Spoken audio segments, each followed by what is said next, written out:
Hi, welcome to Hope in the Light of Suicide. I'm Tammy. I'm your host here and the founder and CEO of the Bobby White Foundation. As we like to do at the beginning, of course, is to thank our producer, John Gaston with Area 52 Media Group, and my tech guy behind the scenes, Joseph. So if it wasn't for them, we wouldn't be able to be here. And we really appreciate it.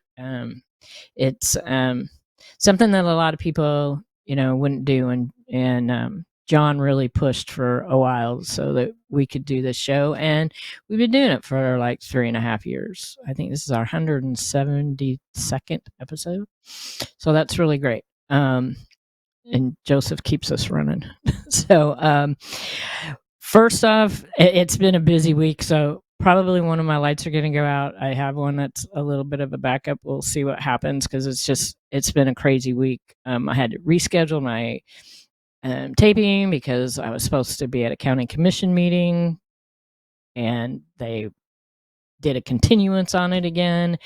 And then we had our support group this week, and so I forgot to charge my lights, but we'll make it through. We'll be good. We'll be good. So, of course, like I said, past week, we had our support group for West Pasco, Newport Richey area, and so our next groups should have been a little bit more prepared here. For July, because we will be having our support groups all through the summer. Will be July 9th in Spring Hill at the NAMI Hernando office, and on July 17th for the West Pasco group at the Oasis Coffee Spot, where both places are very gracious in donating their spaces for us.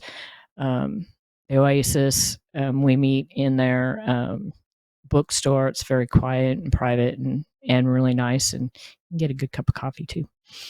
Actually, I had a good smoothie the other night.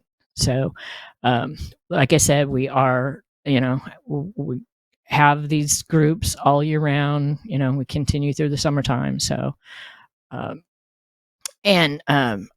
want to thank the Suncoast News because they did put the announcement for the West Pasco group in the West Pasco Suncoast News. My friend Diane saw it. For some reason, we're not getting it delivered anymore, but that's okay. I got friends in high places that they see these things, and she sent me a picture of it, and then she actually brought the paper to our fundraiser this past week for another organization that's really great in our community, Investigation Station. So that was cool that, they, to have the Suncoast News and, all these places support us is really super important for our community. So, and we're busy. And that's part of the reason too that I forgot to charge my lights was reorganizing a bunch of artwork and making artwork for Art for Hope coming up September 11th. This is our 8th annual, and of course it's at the Hilton Garden Inn, and we want to thank them. They're always so gracious, and they put out a great spread of appetizers for us. They're just very attentive, and anything we need, everything works out really great. And we love having the event there. I think they love having us there too. So, so Art for Hope, sponsorships are available, and the sooner you sponsor, the longer you get your name out there, such as the Rotary Club of the Nature Coast. They were our first sponsor. So, District 6950. I want to thank them. They've sponsored for the last couple of years. Of course, it's the Rotary Club that I'm a member of, but our district goes from Citrus County all the way to Pinellas County, Citrus, Hernando, Pasco, Pinellas counties. So hopefully we can get more Rotaries involved, which we will hopefully soon with the Mental Health Initiative Action Group, which I'll speak about that a little bit later. But some of the artwork that is available, I'm going to be showing. I got that part. I got a little bit more organized today. I'll be showing, some pieces that are available. You don't necessarily have to wait until the event Art for Hope. These pieces would be available now. And the first one I think we have is the Sunsets. It's a triptych. Yeah, that one. These are really nice pieces. The picture does not do them justice. These pieces have only been printed one other time, and my friend Yvette Smith with Gemstone Photography, these are her images, and she donated. There goes the one I thought was going to go out, but that's okay. We got the backup one. Anyways, she donated the images, so we had them printed, and right now I don't have them framed. They're just shrink wrapped, but hopefully if we sell these prior to the event, you can frame them however you want to have them framed. The way that the gallery framed them are really super nice. So if we don't sell them prior to Art for Hope, I'll probably go ahead and frame them. Or if we do, we'll just have another set made up and we'll have them framed at Art for Hope. But those are available. And then we also have a piece, and this is I think it's a serigraph. It might be a giclée because we've had it in inventory for a while, but it's a really nice piece. It's called Venice, and it's a hand. I'm pretty sure it's a hand embellished serigraph or a hand embellished giclée. I guess I'll have to find the paper, look at the paperwork. But it's a really nice piece. It's a large piece. It's like, I don't know, 34 by 44 or something like that. It's a real nice piece. That's available too. Very popular artist.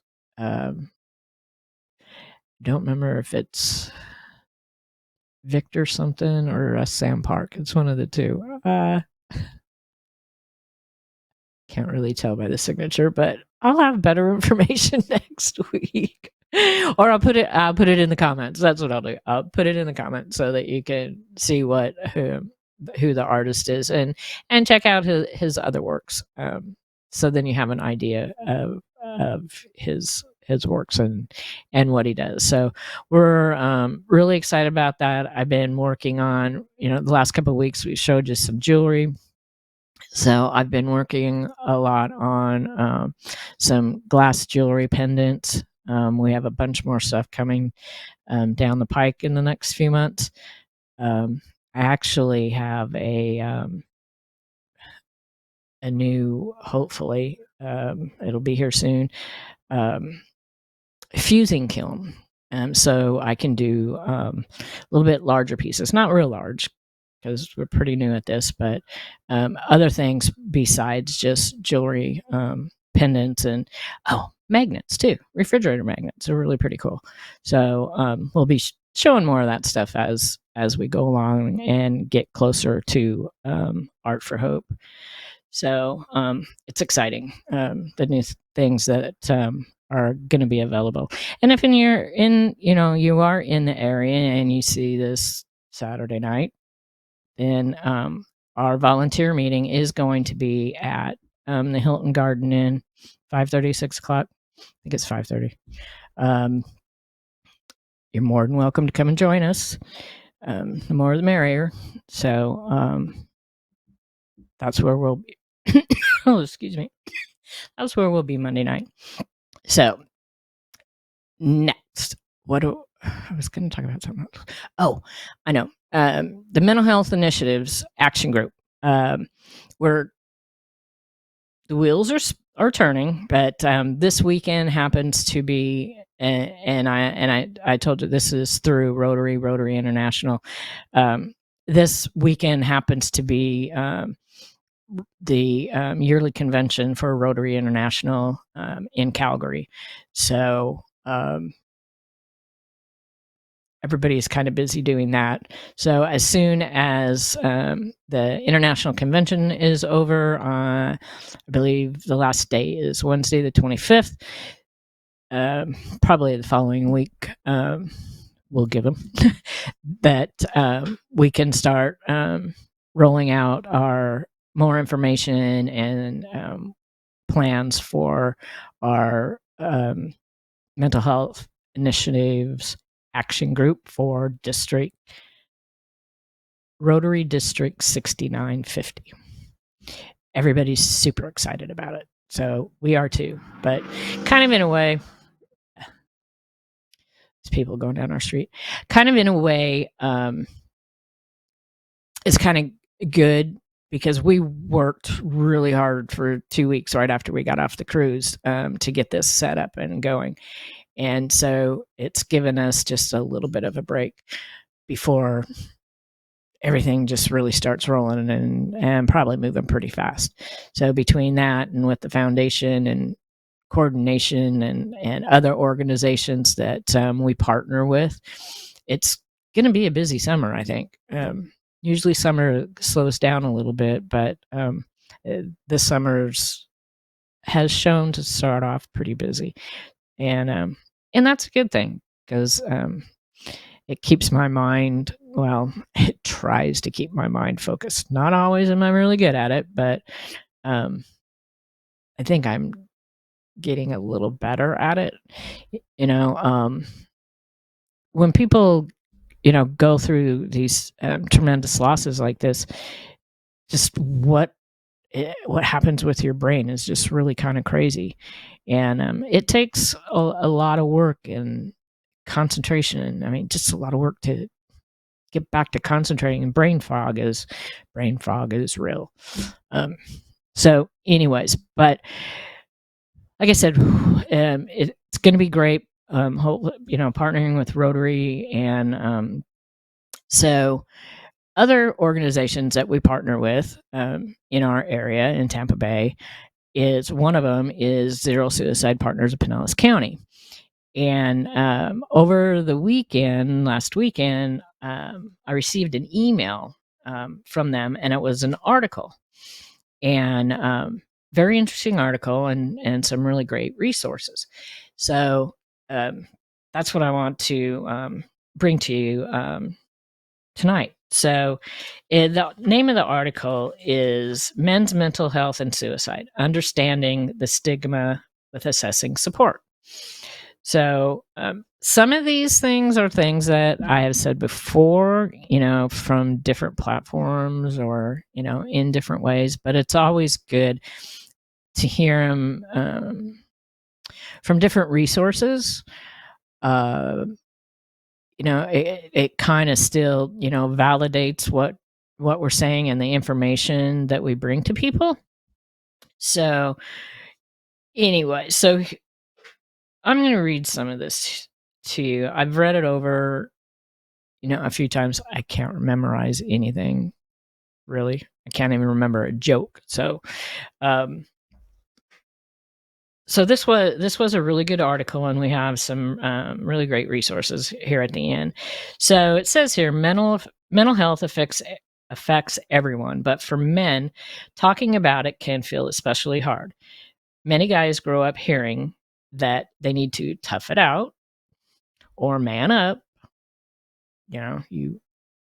We heard it growing up when we were kids, and I think they still do it. And that, asking for help is a sign of weakness. But, that puts pressure on guys, and not in a good way. So suicide is one of the leading causes of death for men in the US, and the numbers keep rising, and they do. So in 2023, nearly 49,300 people in the US died by suicide. Men made up almost 80% of those deaths. So that number is it's like between 80 is the highest number that I've heard referenced, but I'd say between 70 and nearly 80%. And like I mentioned before, white men, especially older men, are the ones most at risk. But the crisis affects men of all ages and backgrounds. Like I said, it doesn't discriminate really. Here it says that if you live in a rural area or small town, the risk is even higher. So they're saying that some of the highest suicide rates are in non-metro areas, which that's what we can be considered here. We're small town, kind of rural, depends on where you're at in the county. And say Pinellas County, no. Pasco County, yes. Hernando and Citrus County, yes. So, so one of the things is, why are men struggling so much? There's not a single reason, and that goes kind of with like suicide within itself. Why? There's typically not a single reason. Somebody doesn't take their life usually just because of one reason. It's usually a multitude of things building up, but it just may be that one extra thing that pushes them over the edge. So it says there's no single reason why they're at higher risk, but several issues stand out. Like they're less likely to talk about it. That kind of goes, with the stigma, man up. And men are also less likely to reach out for help.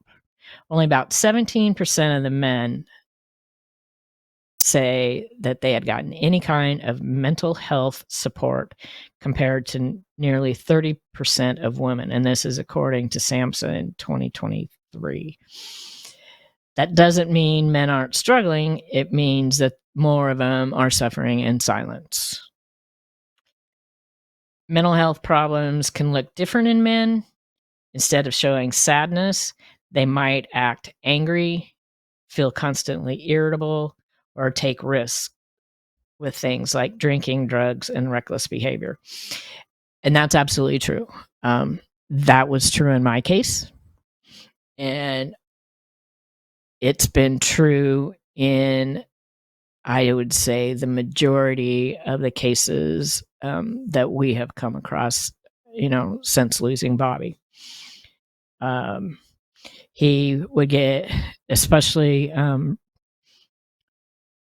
close to the time that he took his life, just the littlest thing could irritate him. And it was kind of like, it wasn't that big of a deal.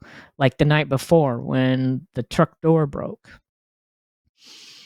And there were, other incidences, just prior to that, just things that you wouldn't think, or that he never got upset about before, was he would get upset about.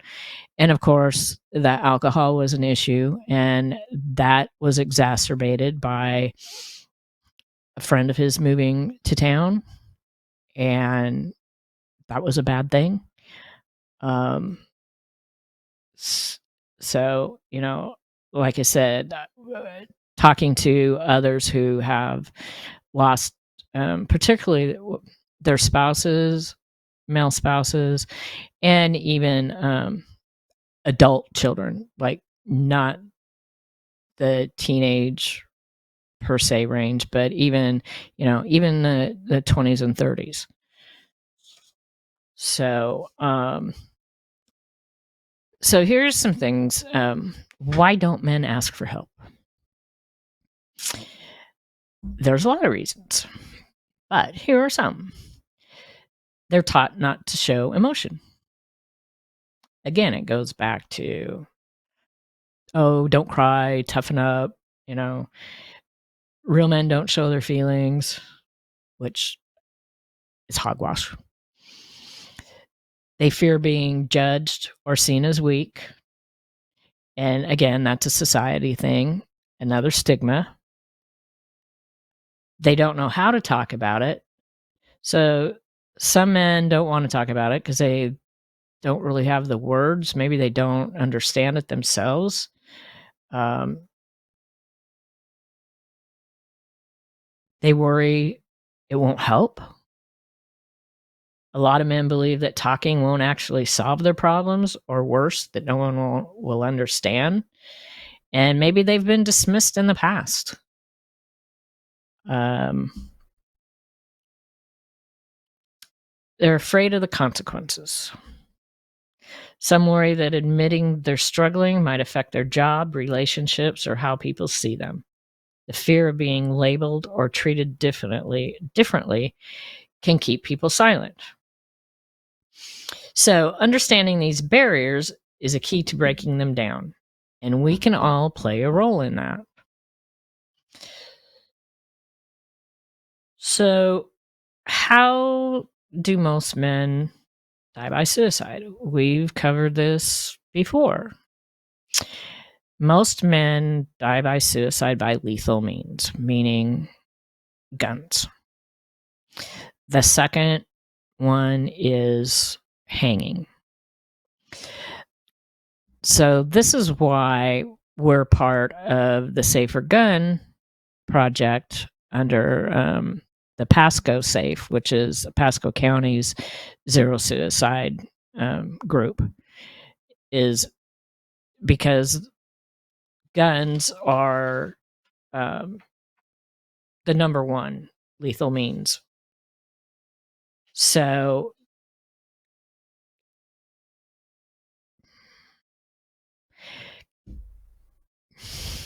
gun-related suicide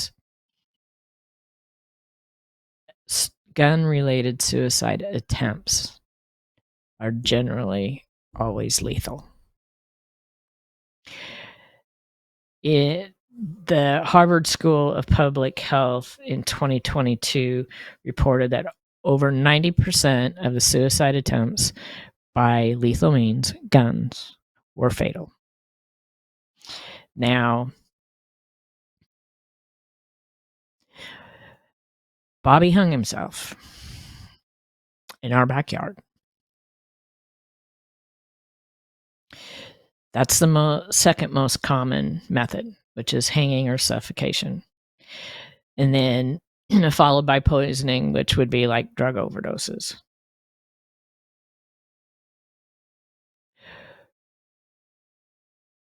So men who attempt suicide use very lethal methods, which makes it harder to survive and get a second chance. And, you know, we've talked about that before, but, yeah. So we always have a light. We always have hope. So what can we do to help? Well, a lot of the professionals say suicide is preventable. I agree to a point. I don't always agree that suicide is preventable. If someone is intent on taking their life, they are going to do it. But one big step is to remove and reduce the access to lethal means. That's why we're working with, again, a Safer Gun project. Actually, I think it was June 1st, Alabama signed into law that gun shop owners or, gun ranges who have lockers for somebody to voluntarily surrender their weapon temporarily. If something happens, then they can. If something happens after the weapon is returned, then they can't be held liable. So we're actually working with somebody from there to help us there. So as I can see, we're running out of time again, but I get into this so much. So what I want to do is show you some website, a couple of resources. Number one is NAMI. They're national. We have NAMI Hernando. That's where we meet in our Spring Hill crew. club. And then I found a new resource, and I was looking at this website, and it's really good. And I'll see if I can bring it up here on my end. It's here. It is called Heads Up Guys, and this is a website, and this is information. This is for like all over the world. They kind of target Canada, the UK, and the United States. Tons of information on here. There's ways to find support, how to start a conversation, signs. And this is kind of geared towards the guys. But of course, um, supporting, spouses, friends, partners can go on this website and get help and get ideas. I just started going through it. It is a great resource for people in the United States, the UK, and Canada. Um, it's I'm gonna go through it a little bit more, and maybe hopefully next week talk a little bit more about the this organization so that I can bring you more information, because I really think it's important, especially for the guys, because this is a huge issue in the male population. It's huge. And it's another resource. It's another tool that we can use. So I think it's really great. The more tools and the more resources, the more we know, the better off we're going to be.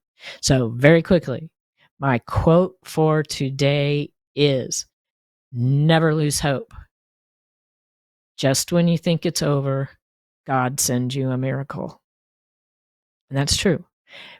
That's why the theme hope runs through everything that we do. Besides, it was my maiden name, but that was just that was just a sidebar. So remember to put the phone numbers in your phone, text 988, and remember, please, there is always hope. Thanks for joining us.